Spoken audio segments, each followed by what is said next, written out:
12 steps, 12 traditions. Step 2, came to believe that a power greater than ourselves could restore us to sanity. I'll say it again. Came to believe that a power greater than ourselves could restore us to sanity. Alright, so for those who believe in God, God can restore you back to sanity. The moment they read step 2, most AA newcomers are confronted with a dilemma, sometimes a serious one. How often we have heard them cry out, "Look what you people have done to us. You have convinced us that we are alcoholics and that our lives are unmanageable, having reduced us to a state of absolute helplessness. You now declare that none but a higher power can remove our obsession. Some of us won't believe in God, others can't, and still others who do believe God exists have no faith whatever He will perform this miracle. Yes, you've got us over the barrel, all right, but where do we go from here?" Let's look first at the case of the one who says he won't believe, the belligerent one. He is in a state of mind which can be described only as savage. His whole philosophy of life, in which he is so gloried, is threatened. It's bad enough, he thinks, to admit alcohol has him down for keeps. But now, still smarting from that admission, he is faced with something really impossible. How he does cherish the thought that man risen so majestically from a single cell in the primordial ooze is the spearhead of evolution, and therefore the only God that his universe knows. Must he renounce all of this to save himself? At this juncture, his AA sponsor usually laughs. This newcomer thinks the newcomer thinks is just about the last straw. This is the beginning of the end, and so it is. The beginning of the end of his old life, and the beginning of his emergence into a new one. His sponsor probably says, "Take it easy. The hoop you have to jump through is a lot wider than you think." At least I've found it so. So did a friend of mine who was a one-time vice president of the American Atheist Society, but he got through it with room to spare.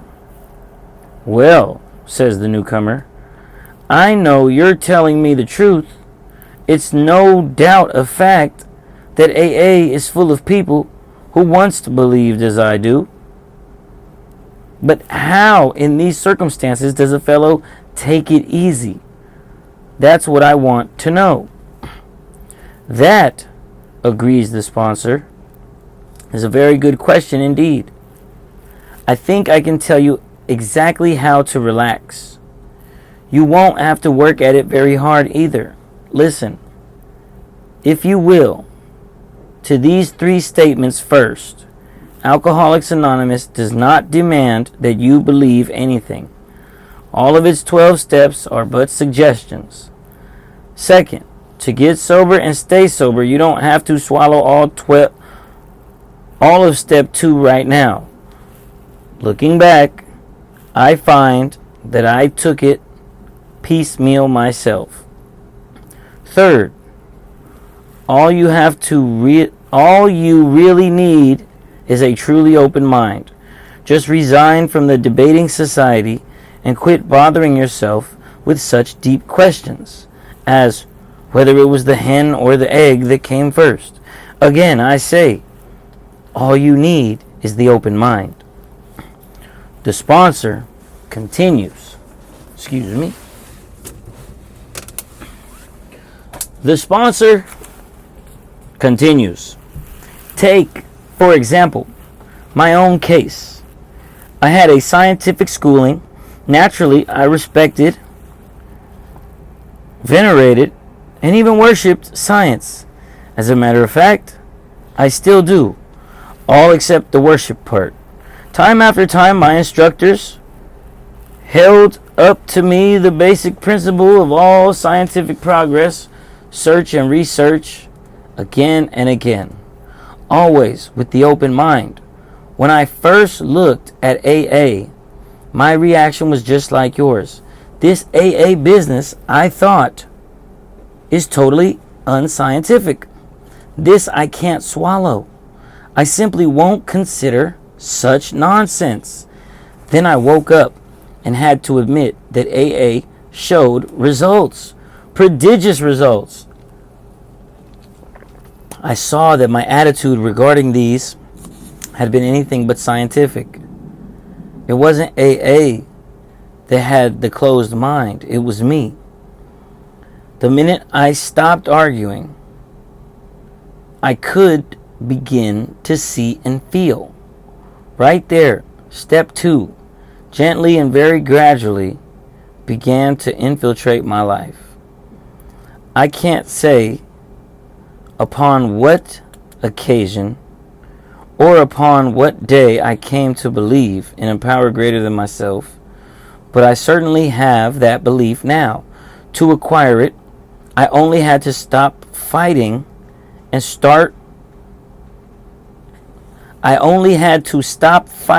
practice the rest of AA's program as enthusiastically as I could. This is only one man's opinion based on his experience. Of course, I must quickly assure you that AAs tread innumerable paths in their quest for faith.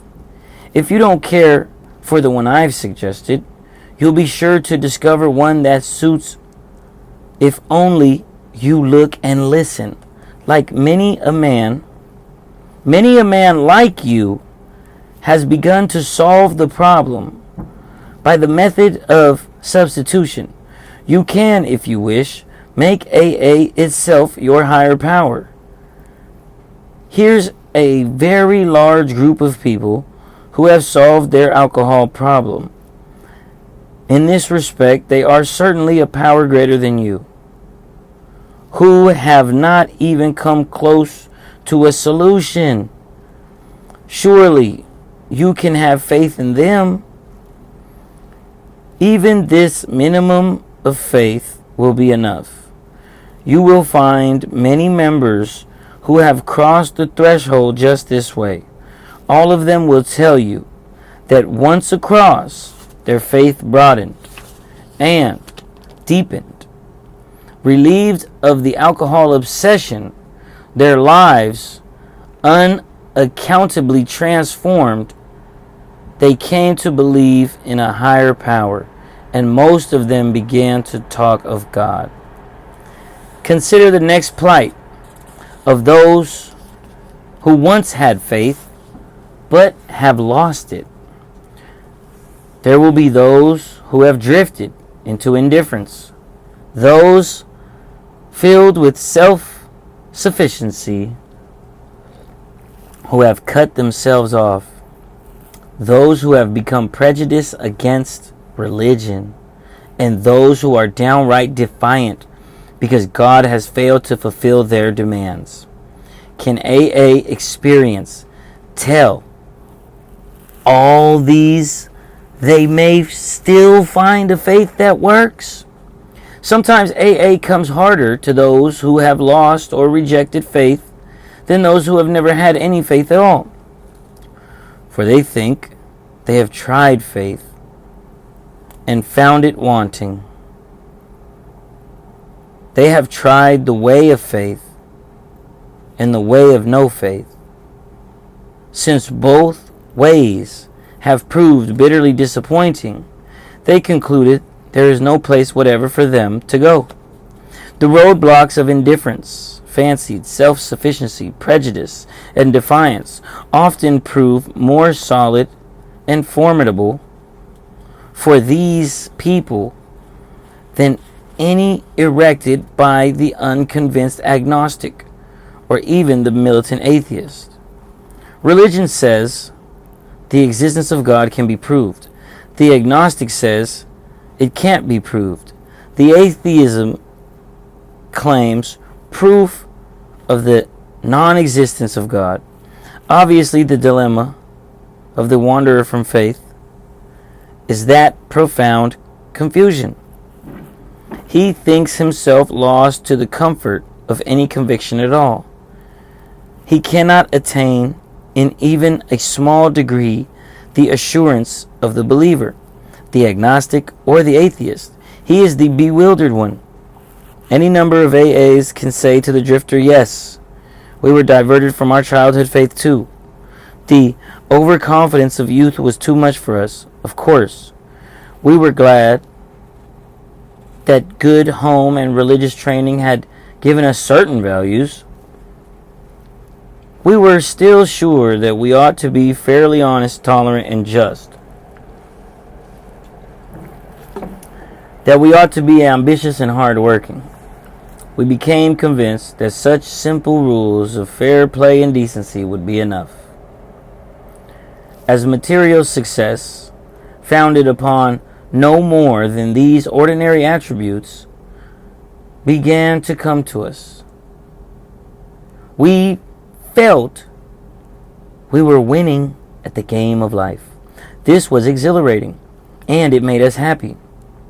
Why should we be bothered with theological abstractions and religious duties, or with the state of our soul here or hereafter?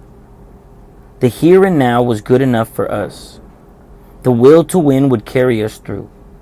But then alcohol began to have its way with us. Finally, when all our scorecards read 0, and we saw that one more strike would put us out of the game forever, we had to look for the lost faith. It was in AA that we rediscovered it, and so can you. Now, we come to another kind of problem. The intellectually self-sufficient man or woman. To these, many AAs can say, yes, we were like you, far too smart for our own good. We love to have people call us precocious. We used our education to blow ourselves up into prideful balloons. Though we were careful to hide this from others, secretly we felt we could float above the rest of the folks on our brain power alone. Scientific progress told us there was nothing man couldn't do. Knowledge was all powerful. Intellect could conquer nature. Since we were brighter than most folks, so we thought, the spoils of victory would be ours for the thinking. The God of intellect displaced the God of our fathers. But again, John Barleycorn had other ideas. He who had won so handsomely in a walk turned into all-time losers. We saw that we had to reconsider or die. We found many in AA who once thought as we did. They helped us get down to our right size. By their example, they showed us that humility and intellect could be compatible, provided we placed humility first. When we began to do that, we received the gift of faith, a faith which works. This faith is for you too. Another crowd of AAs says, we were plumb disgusted with religion and all its works. The Bible, we said, was full of nonsense. We could cite it chapter and verse, and we couldn't see the Beatitudes from the begats. In spots, its morality was impossibly good. In others it seemed impossibly bad. But it was the morality of the religionists themselves that really got us down.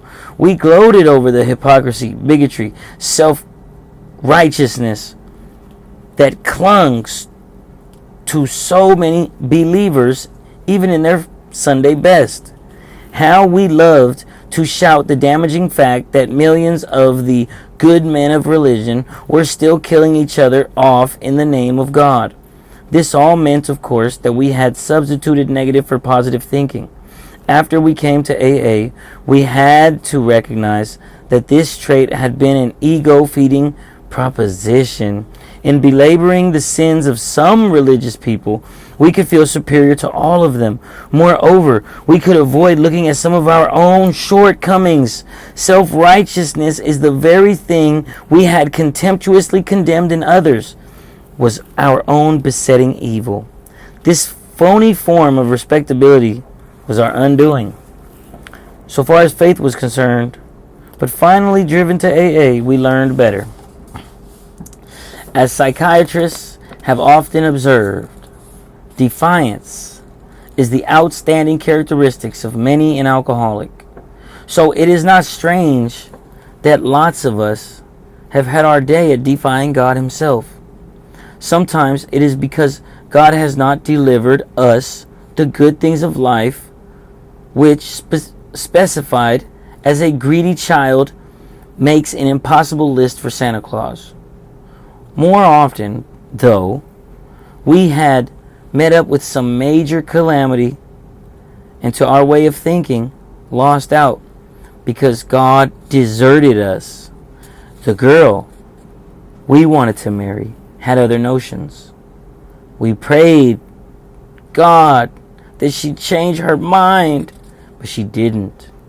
We prayed for healthy children and were presented with sick ones or none at all.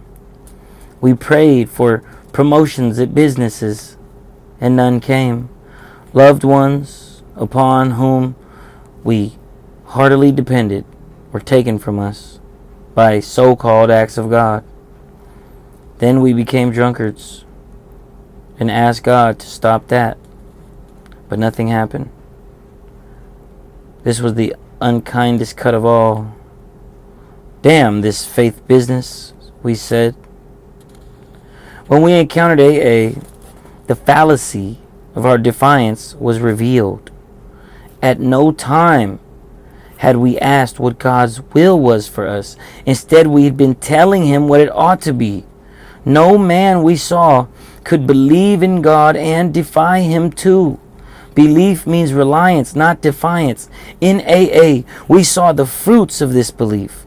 Men and women spared from alcohol's final catastrophe. We saw them transcend their other planes and trials. We saw them calmly accept impossible situations, seeking neither to run nor to recriminate.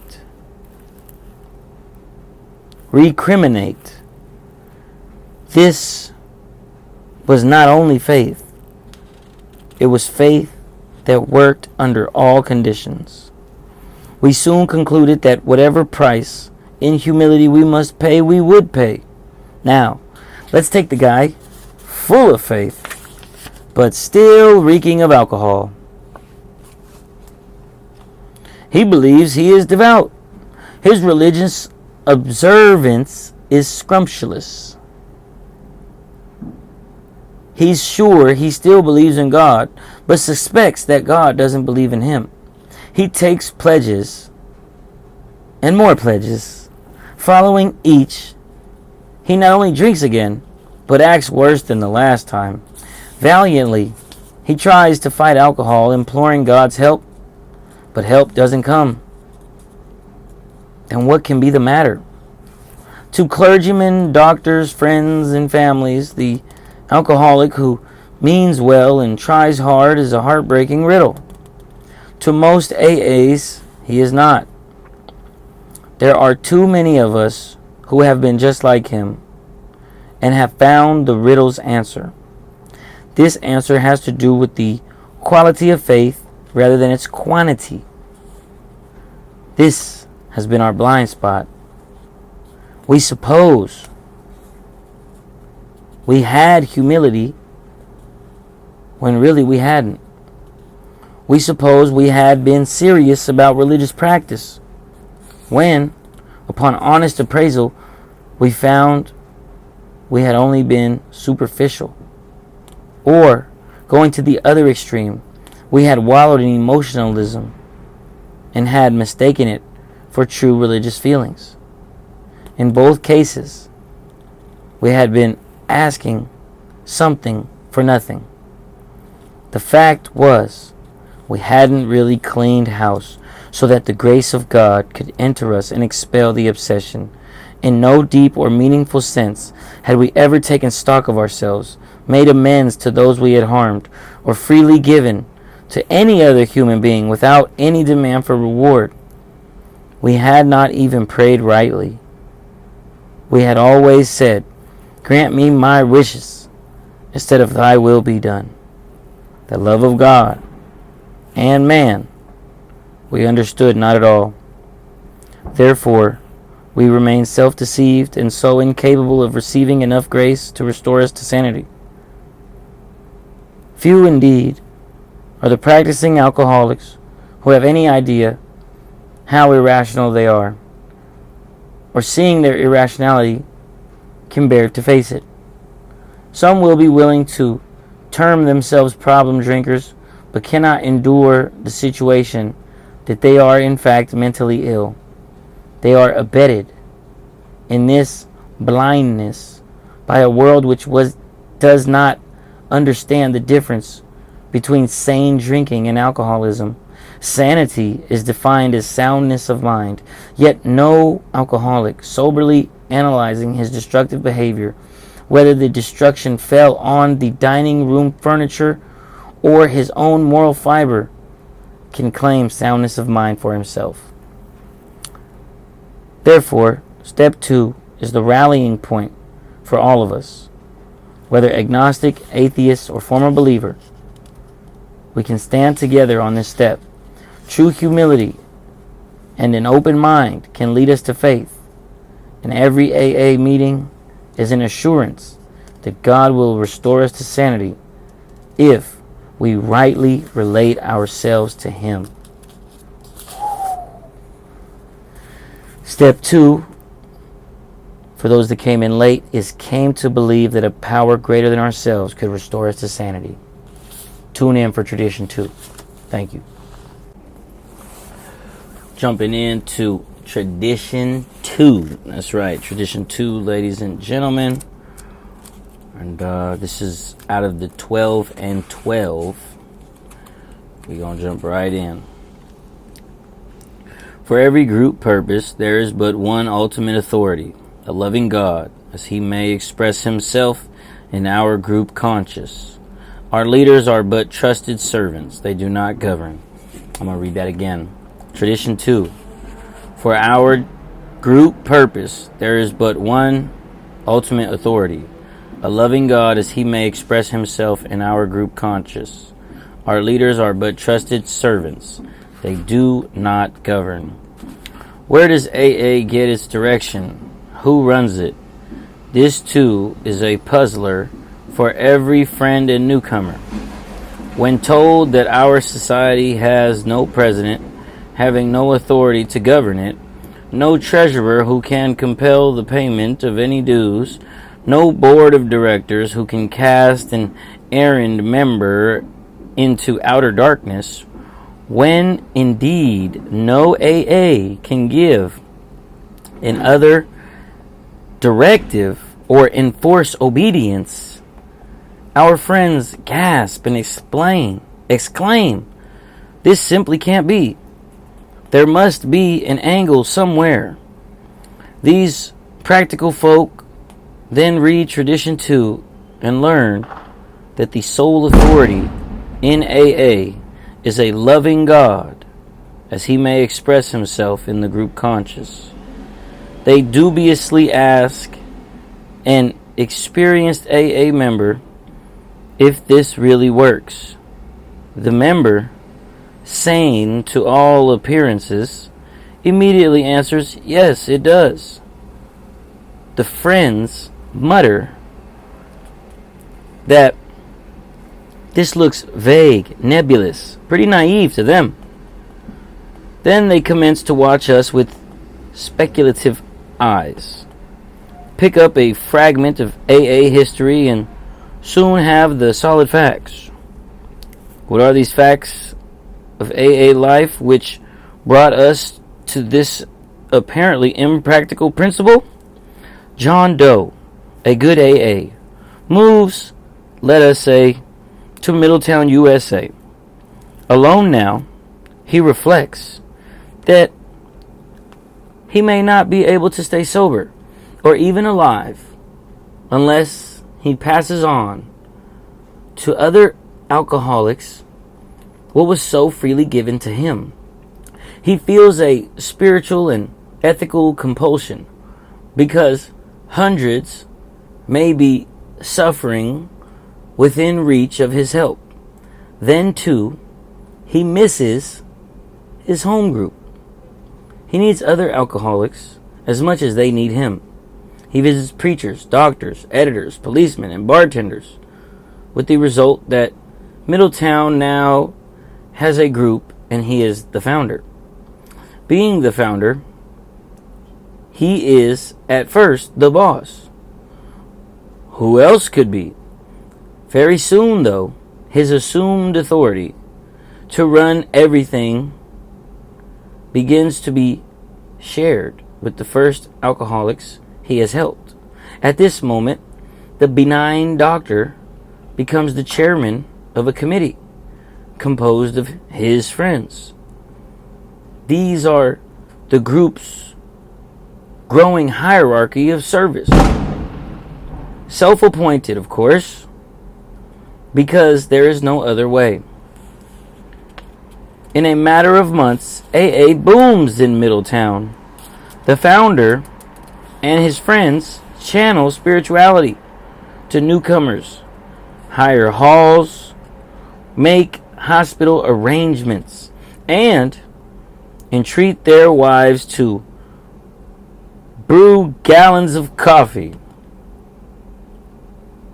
Being on the human side, the founder and his friends may bask a little in glory. They say to one another, perhaps it would be a good idea if we continue to keep a firm hand on AA in this town. After all, we are experienced. Besides, look at all the good we've done. These drunks, they should be grateful. True, founders and their friends are sometimes wiser and more humble than this, but more often, at this stage, they are not. Growing pains now beset the group. Panhandlers panhandle. Lonely hearts pine. Problems descend like an avalanche.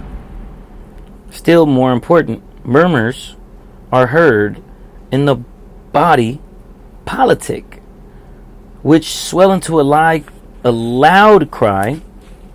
Do these old-timers think they can run this group forever? Let's have an election. The founder and his friends are hurt and depressed. They rush from crisis to crisis and from member to member, pleading, but it's no use. The revolution is on. The group conscience is about to take over. Now comes the election. Sorry y'all, it's 4th of July. If the founder and his friends have served well, they may, or to their surprise, be reinstated for a time. If, however, they are heavily resisted, the residing tide of democracy, they may be summarily breached.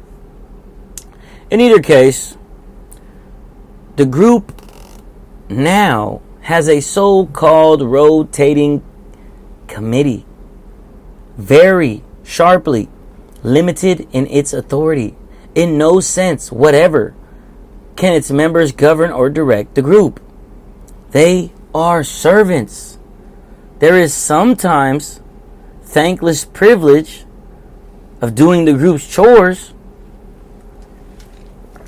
headed by the chairman. They look after public relations and arrange meetings. Their treasurer, strictly accountable, takes money from the hat that is passed, banks it, pays the rent and other bills, and makes a regular report at business meetings. The secretary sees that literature is on the table, looks after the phone answering service, answers the mail, sends out notice of meetings. Such are the simple services that enable the group to function. The committee gives no spiritual advice, judges no one's conduct, issues no orders. Every one of them may be promptly eliminated at the next election if they try this. And so, they make the belated discovery that they are really servants, not senators. These are universal experiences. Thus, throughout AA, does the group conscious decree that terms upon which its leaders shall survive. I'll read that again. These are universal experiences. Thus, throughout AA, does the group conscious decree the terms upon which its leaders shall serve. This brings us straight to the question: does AA have a real leadership? We might have to go enjoy the show. Let's close this door. Oh, sorry about that, y'all. 4th of July weekend in Oakland, California goes down.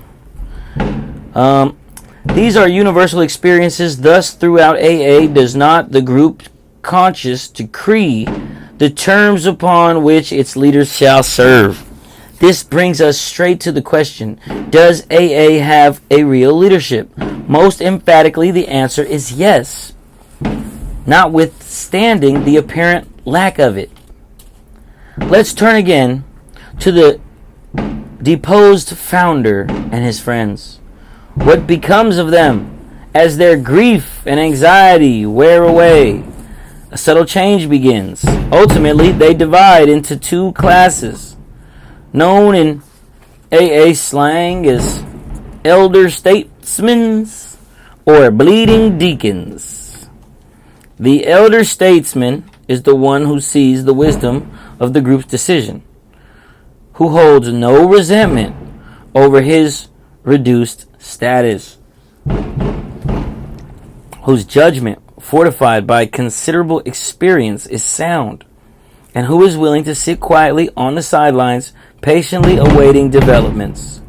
The bleeding deacon is the one who, just as surely convinced the group cannot get along without him, who constantly connives for re-election to office, and who continues to be consumed with self-pity. A few hemorrhage so badly that, drained of all AA spirit and principle, they get drunk.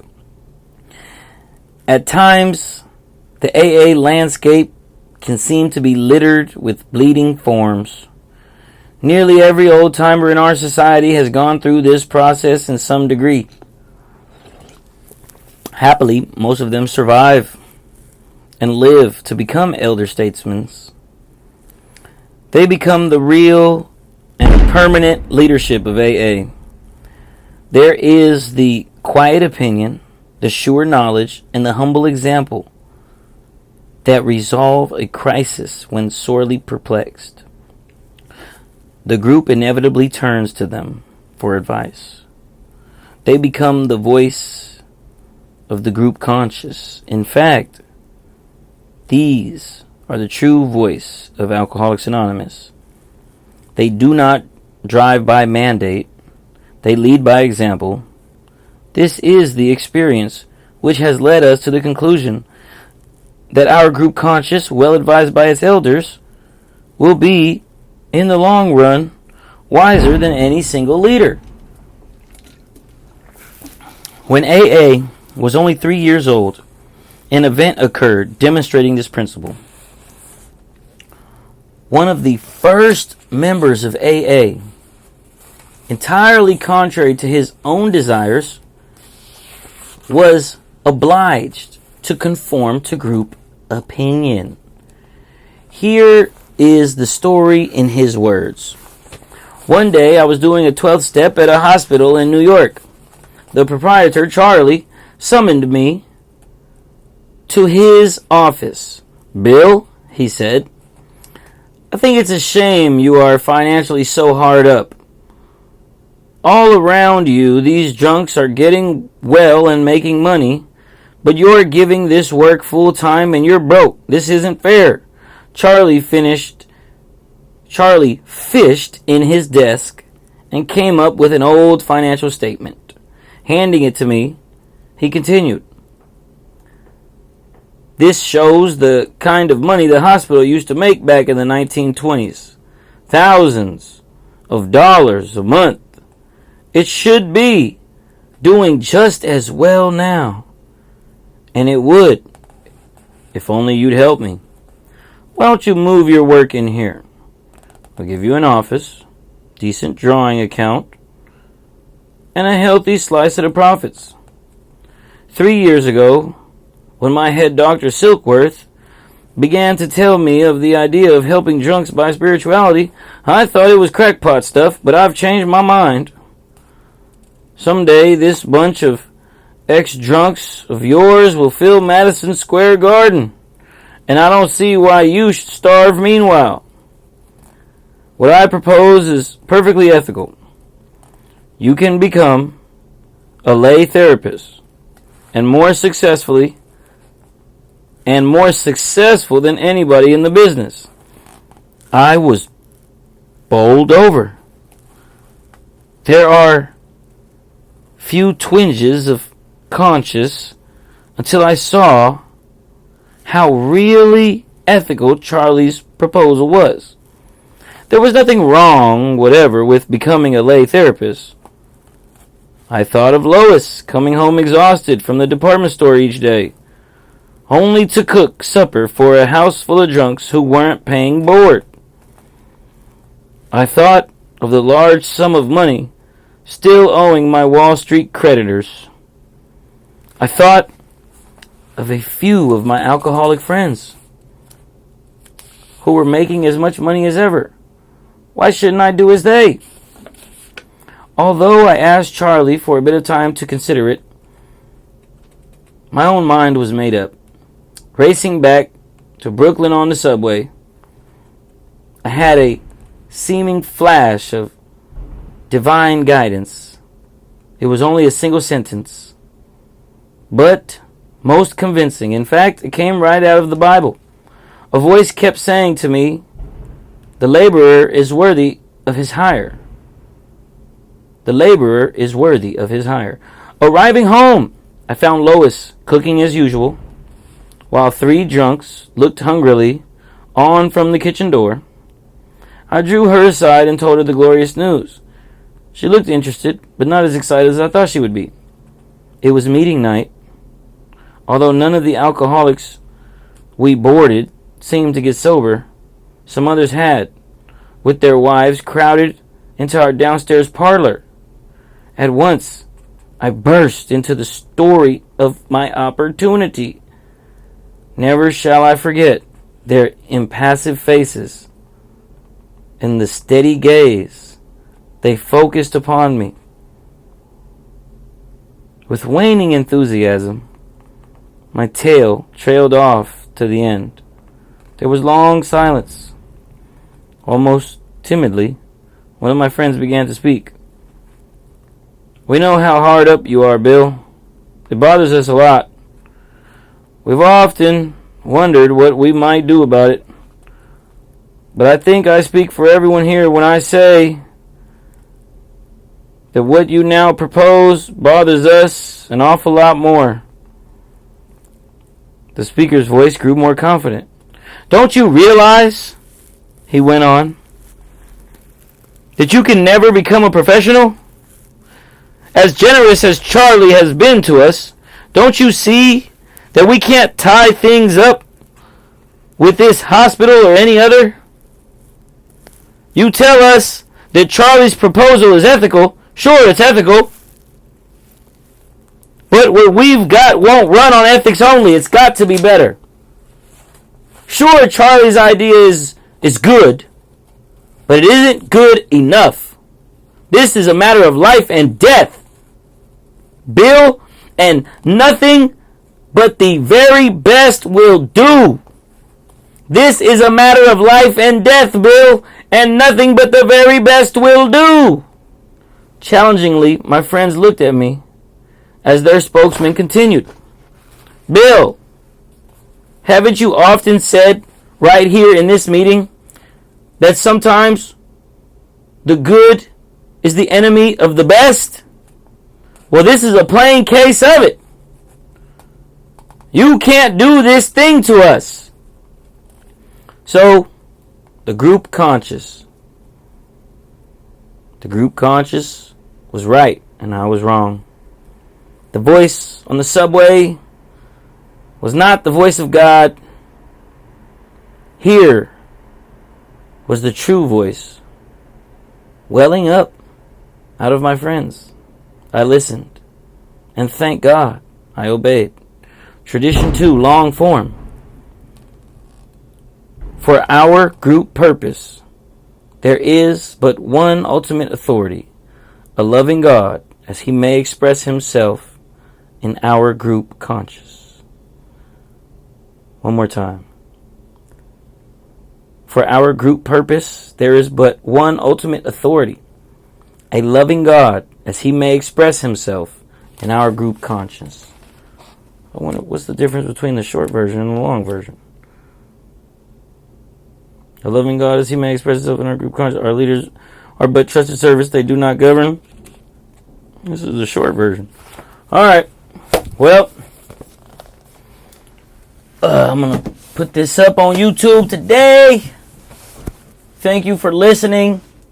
I started this up because I had some Zoom meetings that didn't go the way I wanted them to go. People kicking me out of rooms.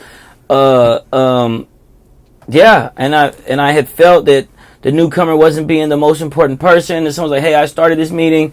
Then I got into this whole debacle. And I put in the chat my opinion, and although I have been to a Zoom meeting with a sign language interpreter overall, I will say that I seek to provide something. If it's going to be on the computer, the deaf community should be able to enjoy it as well. So all of my work is pretty much so that you can skip a meeting and still get what you need. This is a step study. Go ahead and leave a comment. Talk about being sober. If you're in the sober gang. Yeah, you know. And this was really good. Just as a recap, basically he thought he heard God tell him to make money and pimp what he does. And his group told him, like, bro, we're going to die if you do that. These guys are going to die if you do that. We got to do a little bit better. We got to do stronger. So Tradition 2 was created. And, you know, I'm going to do my best to read this whole book through, man. Peace out.